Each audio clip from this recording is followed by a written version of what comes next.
This is Whitetail Rendezvous Podcast with Bruce Hutchin, episode number 034.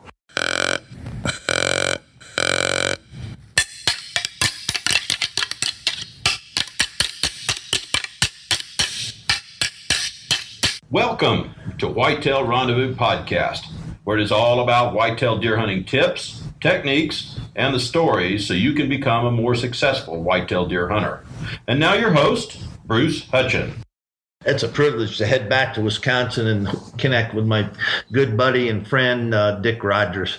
Back in 1966, Dick introduced me to whitetail hunting, and it's been fun ever since.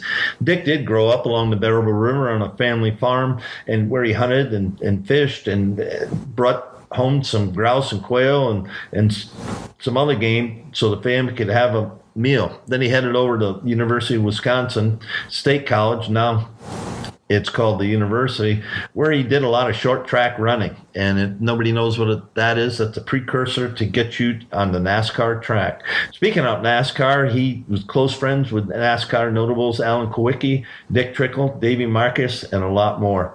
Dick married his college sweetheart, Nikki, has a great family. And Kathy and I have been friends with Dick and Nikki for, over 40 some years.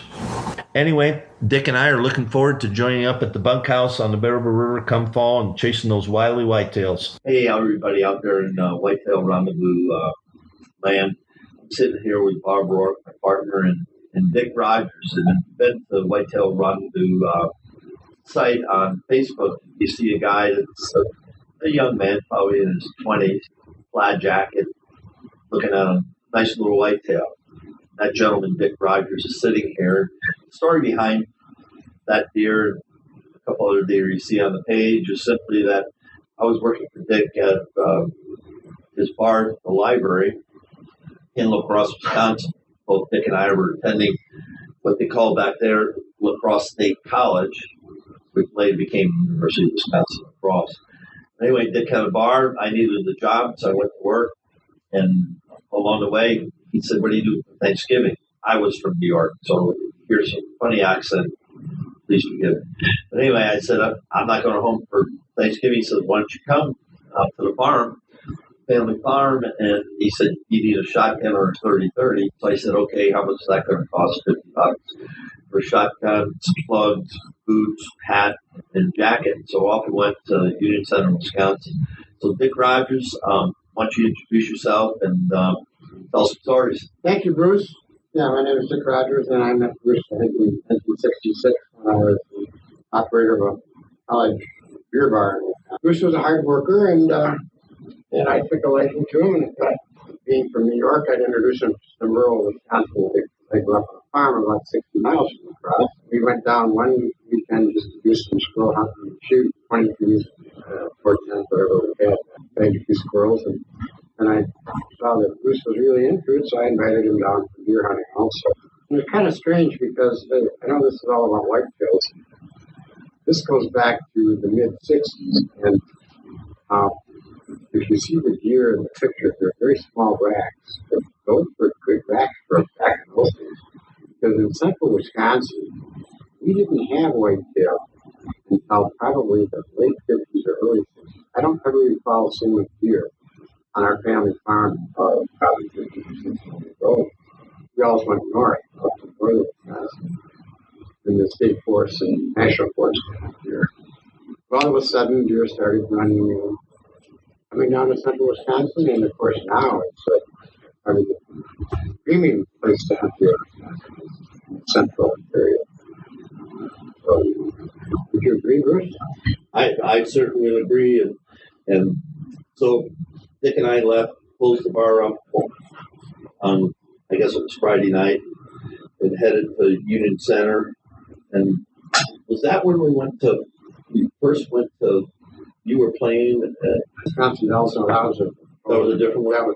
That was a different one. We got a lot of stories. But anyway, so we headed over to Union Center and rolled into the Rogers farmhouse. And the only thing I can remember about that, it was kind of late at night, and I went upstairs and they put about 5 quilts on me so we would freeze during the night. And then didn't seem like too many hours went, and all of a sudden tickling my nose with a feather, saying, trying to get up. And I go, what? And that was the beginning of a very eventful day.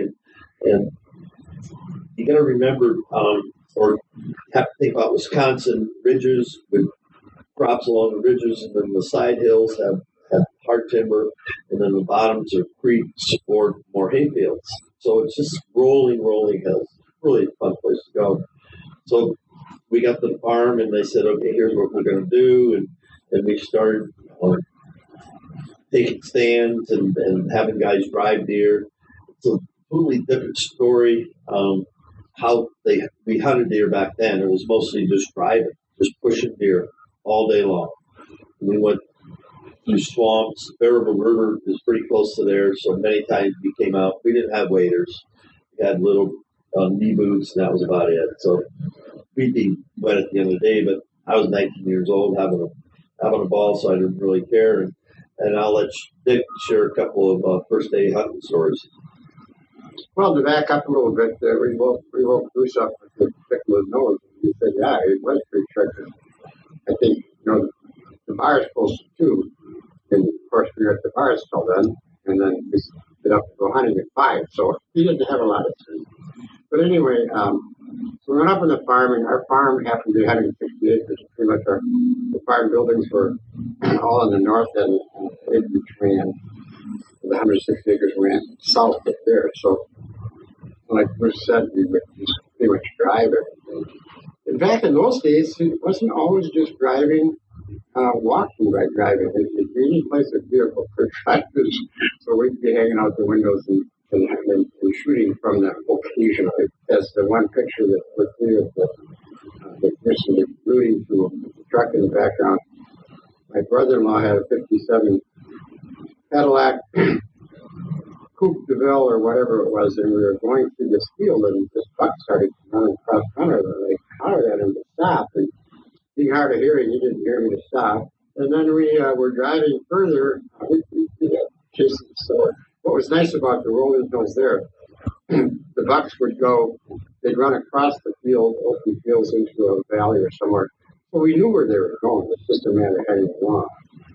So I knew there was a buck who kicked up, and I put Bruce down in the, because he hadn't had a chance to shoot him. So we put Bruce down at the bottom of it, where the ridge kind of comes on into a swamp. But we on the edge of the swamp, because that's where the head was.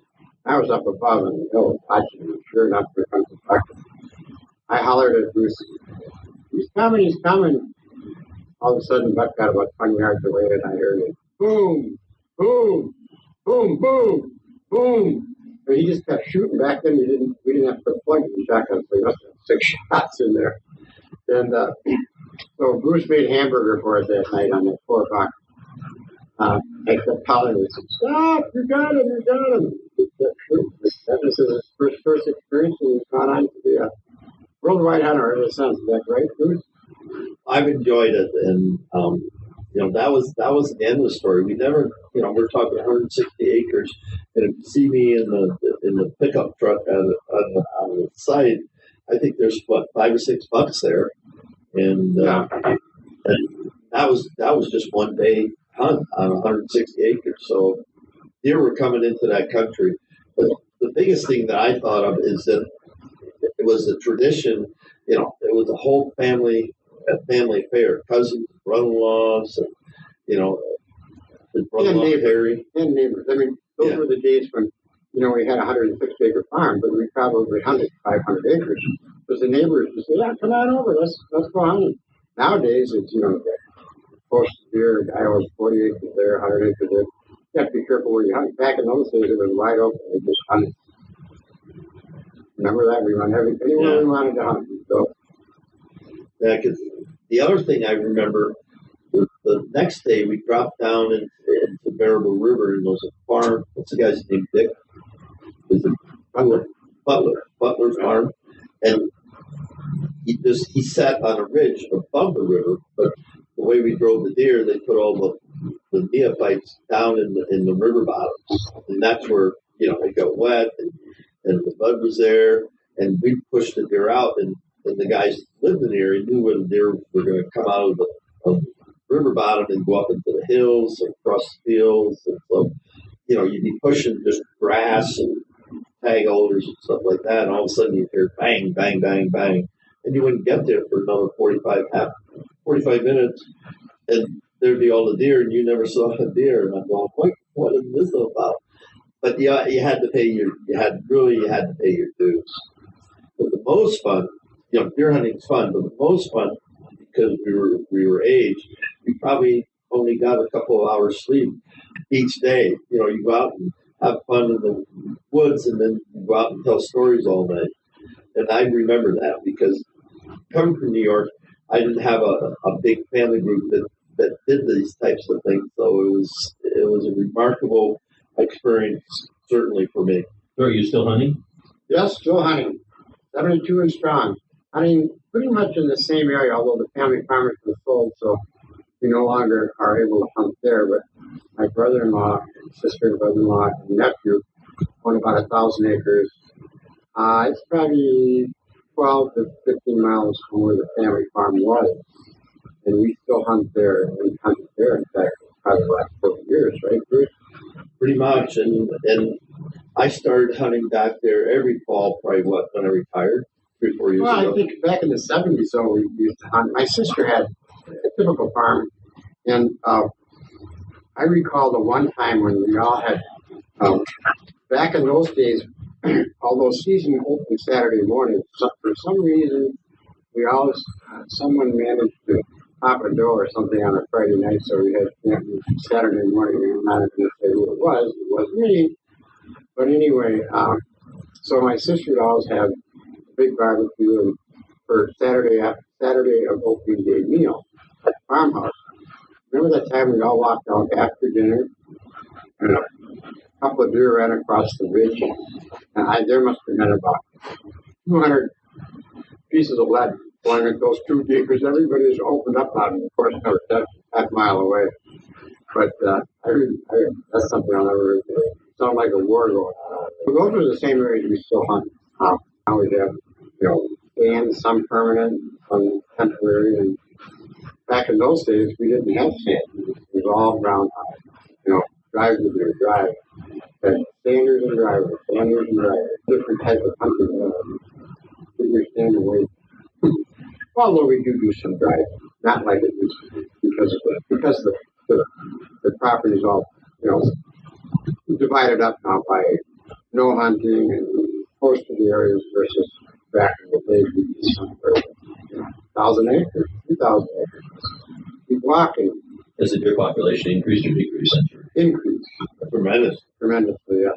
Yeah, we have, and also, we're getting some nice racks out of our deer population in central Wisconsin now. In the past, they were just small basket bucks, as they call them, right? I guess it's different in the minerals or what because these are all farm-fed deer for the most part. So it must be the farmers doing a bit of they sure producing some nice racks nowadays. Last fall, in and around the 1,000 acres that we hunt, there was one buck that was close to 160. I shot a 130-ish buck, and then Gary shot a couple 120s to 130s. Until that never happened, and we're just seeing more deer. One reason for that is we kind of have a sanctuary to the east of, literally across the road from the farm, and it's no hunting. Hasn't had hunting for how long has it been? It's been 30 years since they started going that lake. It's a private lake. Yeah, private lake, homeowners, very nice homes, lake property. How big is the lake? 500 acres? No more than the lake itself is probably private. The whole complex is probably 1,000 acres. Yeah, the lake's lake's about 500 acres. So the deer have food outside of the Charles Lake properties, and they just go back and forth, back and forth. Back. Deer stand. How many years has your stand been up there? 6 or 7, maybe. Yeah, Dick's got a stand that every year he'd have a number of bucks. Now, when we talk about shooting a lot of deer in Wisconsin, it's still legal to group hunt. That means if you got a tag in your group, you can shoot a deer and go or buck. And so Dick would stand. Some years he'd have 2 or 3 deer down before 9 o'clock in the morning, just because the deer would come off the hills to the west and have to funnel right through where his bandstand was to get across the fence to the Dutch Hollow Sanctuary. So basically, his stand is right on the boundary for the sanctuary. So, and if you ever went there in the wintertime, you'd see deer trails. You think they're cow paths. I mean, so many deer utilize Dutch Hollow, which brings me up to what happened last year. Last year was the first time that they allowed archery hunting on the property, on Dutch Hollow property. So all of a sudden, bucks have never been harassed, never been hunted, never been moved. All of a sudden, they're realizing that there's people here and they're hunting me. And big bucks do not like any kind of pressure at all. So they just went across the road, dropped down in the river bottoms, and hung out there. Well, they had to come up to the top of the ridges to feed.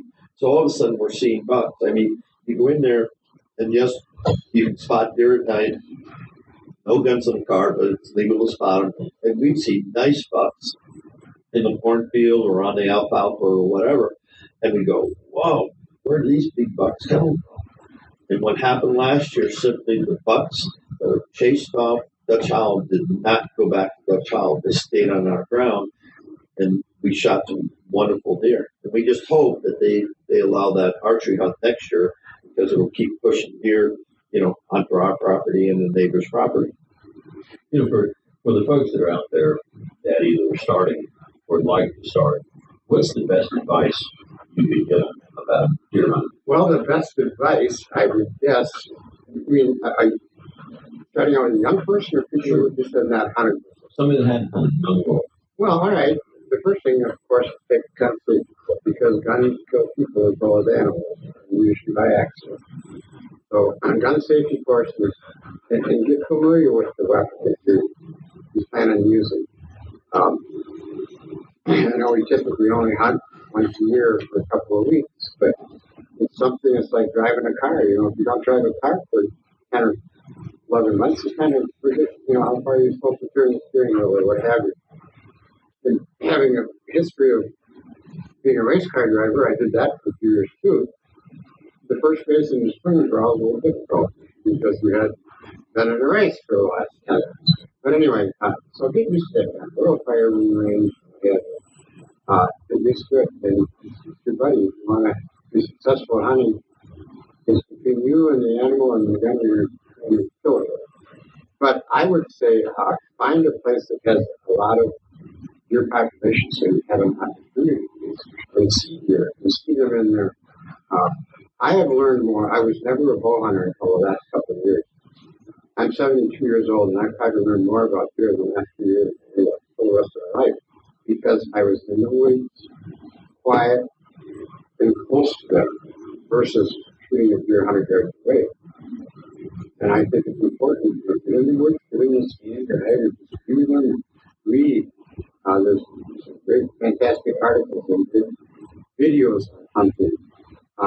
Bruce was mentioning earlier about these bucks that come out of the lake property into the farmland. And, in modern technology, everybody has trail cams now. And all of a sudden, you know the bucks around because you saw them in the trail cam. But this year we saw bucks we've never seen on the trail. Where did they come from? Well, they must come from the lake because they weren't in any of the normal trails that we had in with them.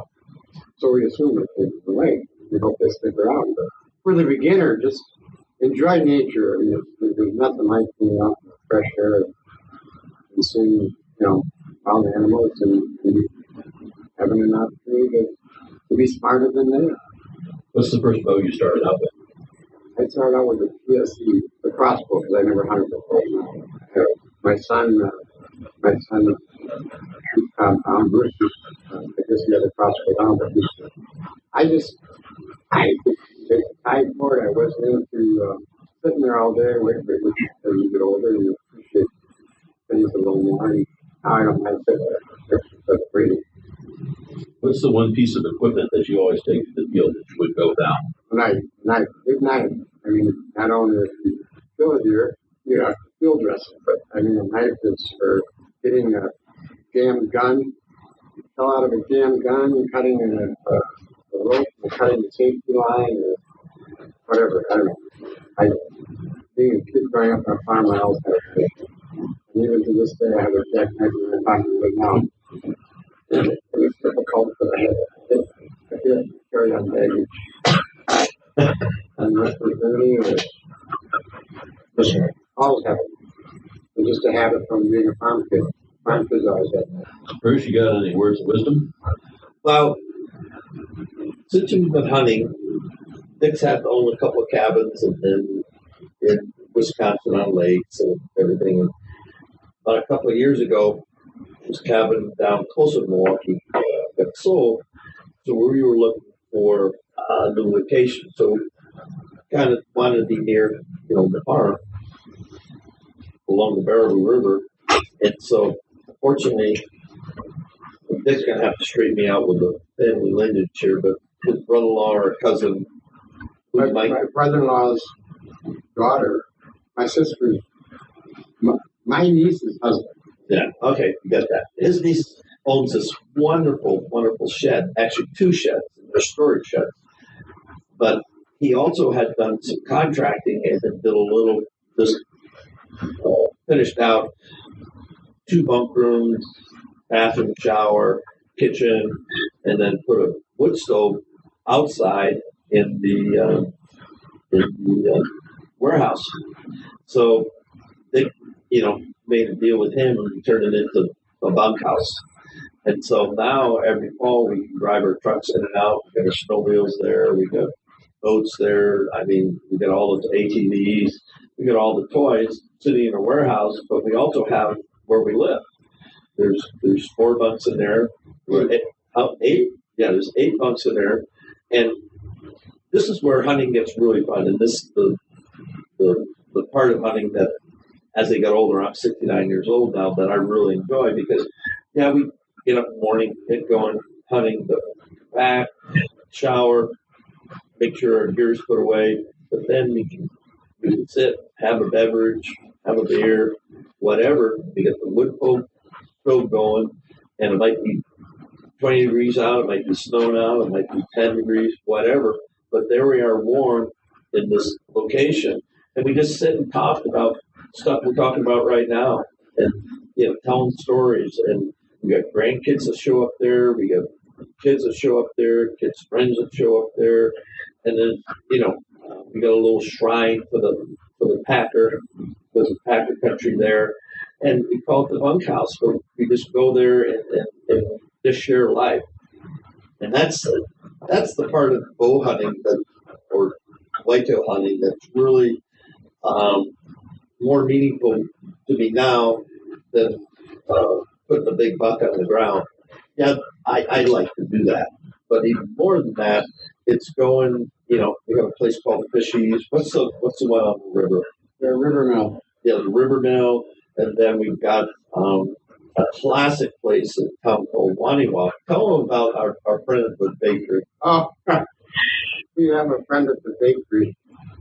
Her name's Bonnie, and she has to be the foulest woman I've ever met in my life. Because if you come in the bakery, and she's only open until 5 days a week, and ask her what she's got to get, and she'll just swear at you for coming in.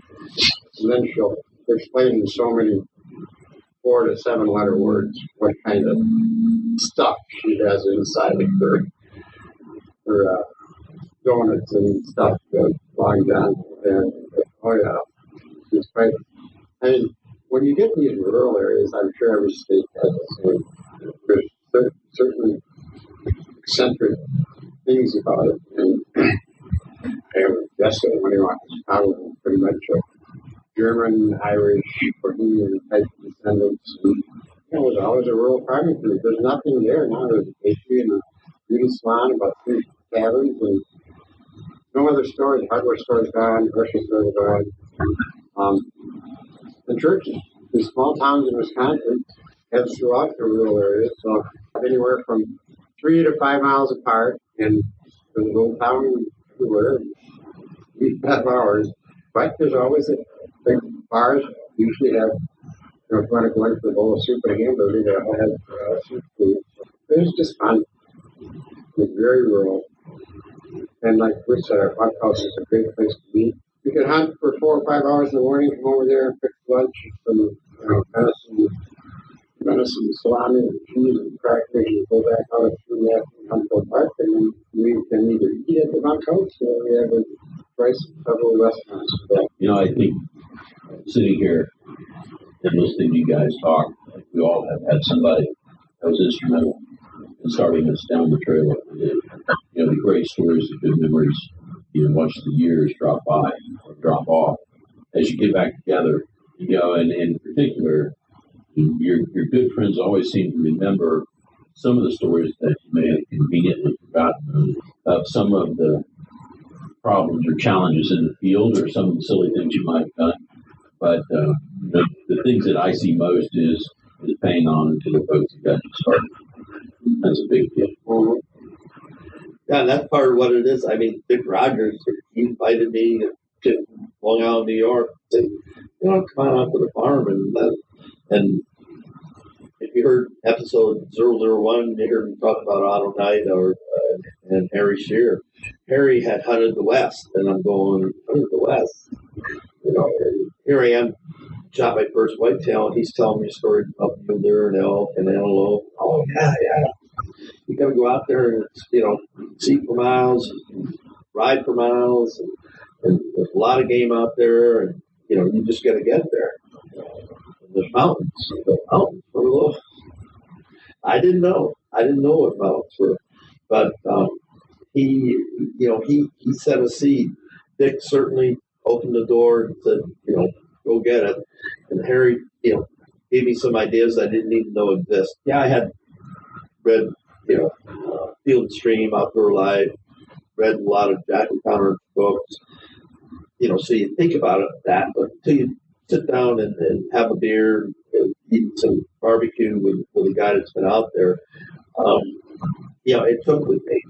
That's all I can say. It took with me, and it became a journey that I've been all over North America, down into Mexico, hunting, and it's a remarkable thing that a couple of men. Otto Knight was from Crosse State College, took me rabbit hunting, squirrel hunting for the first time, taught me how to catch trout when I was living back in Foster. Then I ended up in New York and headed to the Midwestern school.